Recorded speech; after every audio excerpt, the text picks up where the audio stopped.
Hey everybody, it's William here, and I'm excited to present the second video in a series of tutorial videos to help improve your game of Golf Clash. And today we're going to be looking at pull angles. And so you've probably seen in different guides that are out there, 5-1, 12-01, or 4-2, 59, and thought to yourself, what does that mean? How do I go off and do that? Do I really need to pay that much attention? And today we're going to go over all of those things to really try to be able to enhance your game and be able to get more drops in tournaments.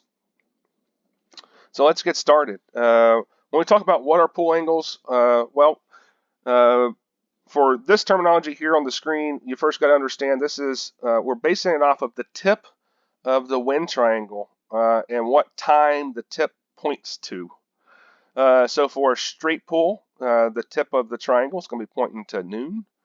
Or for 11:59, the tip of the triangle is going to be pointing towards the 11:59, and this is all in reference with a clock.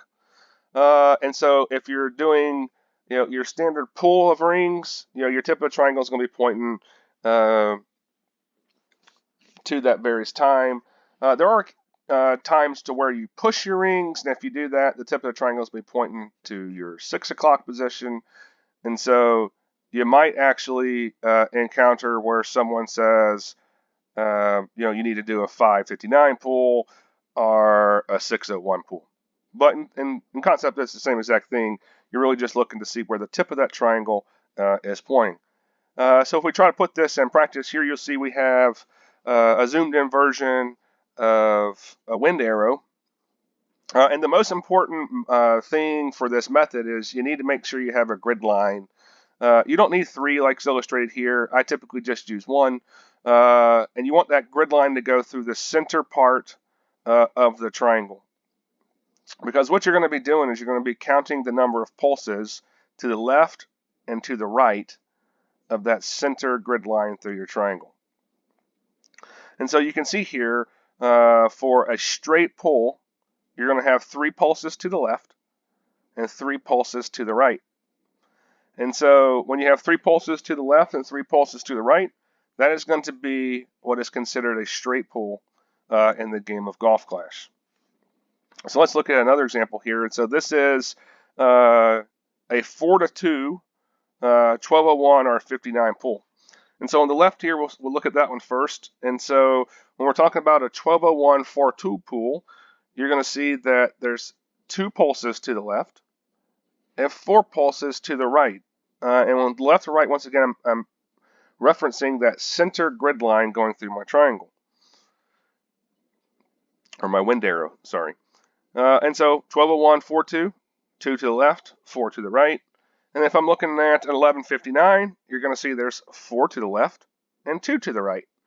And so for time management purposes, I'm always just counting the least number of pulses. And so like if I want to be able to do 12-01, 4-2, I'm really just positioning my screen until I see I've got 2 pulses to the left. Or vice versa, if I want to try to do 11:59, 4-2, I'm going to try to rotate my screen to where I count those 2 pulses to the right. Once I know I have that, I know I'm in the right position. And that's because there's always going to be 6 pulses when you're taking a look at this. And so there's 4 different ones that are routinely used. Straight, we talked about that. So straight's your 3 pulses to the left, 3 pulses to the right. There. Now you could have a full 59 or 12-01, and what that basically is going to be meaning is that your wind arrow will never cross your center line. So you'll have all 6 pulses to the left for 59 or all 6 pulses to the right for a 12-01. The 4-2s, we talked about that. So for an 11:59, 4-2, you're going to have 4 pulses to the left, 2 to the right.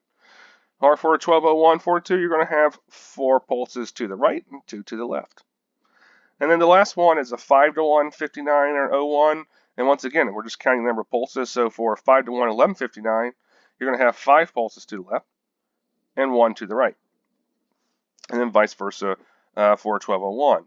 And the reason that you have to take this into consideration is because when me and Johnny first started doing shots together, I'm a natural 4-2 59 hitter, and Johnny's a natural 4-2 01 hitter. And so one of us would design a shot, we would try to replicate it, and one of us would miss to the left or to the right, depending on who designed the shot.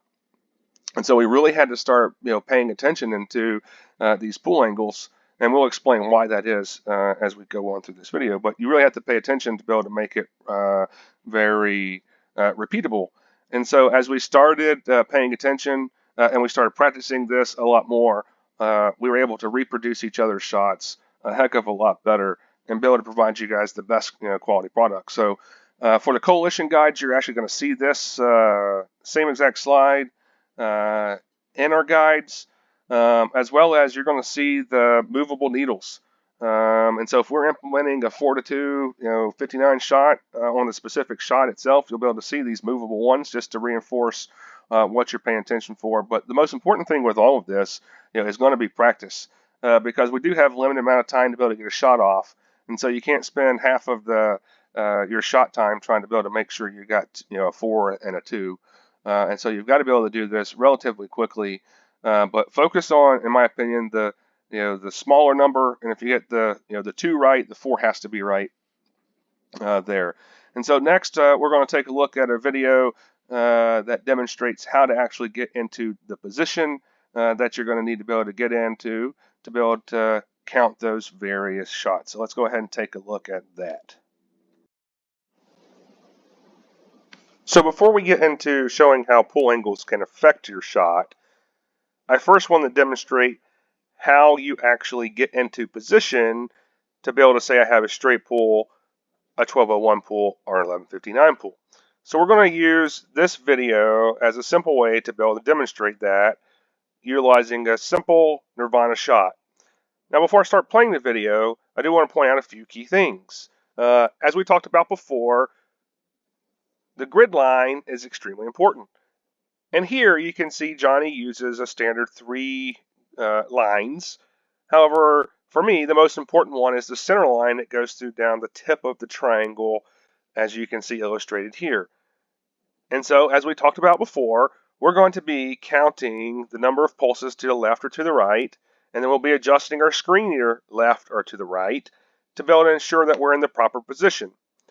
And so the first step for any of this is that you're going to be able to make sure you get your shot circle in the right position with your ball guide going to the hole or through the hole based off of the shot and the wind direction. And then once you do that, then you'll start adjusting to the left or to the right to be able to make sure that you're having a straight pool or whatever pool angle that you're shooting for.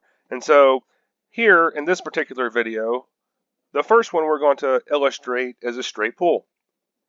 So as you can see here, we're counting 3 pulses to the left, 3 pulses to the right. As I recommended before, for me personally, I always count the least number, and so I'm just looking for 3, either to the left or to the right, whichever is most convenient for you. Once you're in that position, you adjust your rings. And so for illustration purposes, after we adjusted our rings, then we would take our shot. For here, we wanted to just be able to demonstrate various pool angles, and so he'll reset, get his shot circle in the correct position again. And now you'll see where he begins to rotate his screen. And as he rotates his screen, you can see now the wind arrow shifts. And so he over adjusted, now he's adjusting back to try to get into that position now to where there's 2 pulses to the left and 4 pulses to the right before he makes his pull. And that'll illustrate a 4-2 01. And so he makes his adjustment. And now he'll shift the screen again and try to be able to get into that similar setup now with 4 pulses to the left, 2 pulses to the right to be able to illustrate a 4-2 59. And then once he's been in his position, once again, he'll make his ring adjustment and be ready to go for that next shot. So now that we've talked about how to get in position, we're now going to transition into how these different pool angles can affect a shot. So this is actually the coolest part of this video, in my opinion, because we're going to try to illustrate the impact that pool angles have on shots and explain why as guide makers we implement them. So in order for me to be able to do that, I'm going to try to illustrate this through a simple end bringer shot that you can see here. And so there's a couple of things I want you to pay attention to when we're walking through this. And so for illustration purposes, we actually went with full 1159, straight, and full 1201 shots so that we can show you, I'm going to say a more exaggerated aspect of what actually happens. Because typically we're not using full 1159 or full 1201 shots. So here, you're going to see before the pull, ball guides, through the center of the pin, and it's about 1.5 squares through the hole. You're going to see after the pull, if you take a look at the tip of the ball guide, it's still about 1/2 square through the hole, but it's on the right side. And we've marked after the pull on the center shot circle. You'll see in the center picture at the bottom there a blue and red rectangle that's illustrating your shot circle. And so if we go off and take a look at the 3 different style shots here. So the full 1201, you can see where we've marked that, and that's the far left-hand screen. And in the center here is a full 1159, and so you can see we were in the same starting position when we made that pull. Now the ball guide's actually about in line with the cup, so not through it, and it's more left. And we also marked the center of the shot circle through there. And if we overlaid that like we did in the last picture where we're illustrating the straight pull, you're going to see as a straight pull, it's still ball guides through the center of the cup after the pull. The full 1159 is actually longer and more to the left. And the full 1201 is actually shorter and to the right. And so you can see, if you take a look at the individual shots, once again, that the full 1201 ball guide is still about 1/2 square through. 1159 is in line with the cup. And so you can see how it pulled longer and either pulled to the left or to the right, depending on the pull angle that we used. And so now we'll illustrate, what the impact of that was to the shot. So when we had the straight pull, it hit the pole center, ended up in the front of the cup, just as we expected. For the 1201 pull, and so remember this one was, it pulled a shorter distance as far as length goes. Tip of ball guide was farther through the hole, as compared to the straight pull, and the ball guide was to the right of the cup. And so on the 1201 pull, we hit the pin and we missed to the right side of the cup. And then vice versa with 1159, this was the longer pull, tip of the ball guide was in line with that cup, and it was on the left side. We actually hit a great right, but if we would have hit perfect, it would have missed on the left side of the cup. And so if we go back to the previous picture, that's what we would expect to happen. Full 1159 was more left, and so the ball actually went more left. Compared to the full 1201, it's more right, and the ball actually went right. And so why would we use pull angles? Why wouldn't we just do a straight pull all the time? Well, sometimes to improve the consistency of a shot and repeatability, we can use a pull angle like a 4-2 to make a very small tweak to where we need to move the ball a little bit more left, or we need to move the ball a little bit more right, or we're coming in a little bit too hot, or not hot enough. And so instead of trying to be able to move other things that can affect everything, we make a subtle change to the pull angle, and we're able to now get consistent drops, center of the pin. And so for guide makers, it's just another method for us to be able to make tweaks. And so for the coalition, the reason we wanted to put this out is because we wanted everybody to understand how we interpret pull angles, how we look at it. Because if you're using our guides to be able to get the maximum benefit from them, we want you to be able to replicate what we're doing. And so we really want to try to be able to illustrate pull angles, how you get in that position, and what the impact can be. And so please practice, practice, practice, because you got to be able to do a lot of things in that short little shot clock window. This is one of those, and a lot of times, if you're missing, to the right, it might be because your pull angle is slightly off. And so hopefully you enjoyed that video. Just recognize that other guide makers might have different terminologies or ways they implement pull angles. So please make sure you reach out to your guide maker so you can understand specifically what they mean by the terminology that they use. This was primarily what the coalition uses and how we take a look at it. And so ultimately, for our guides, we actually have a row that will state the pull angle we use for each shot. And so we'll tell you 11:59, 4-2, or straight, or whatever type of pull angle that we implemented. Well, I hope you enjoyed the video. Please give it a thumbs up. If you have any questions, give us a comment. If you haven't subscribed, subscribe to the channel. If you want to contribute, join the Discord. We're always looking for shot developers. We're looking for shot testers. You can just come in there and hang out and have fun with us. Our guide making, we're always in there. So anyone can come and see how we come up with the shots that we do, the extensive testing that we do.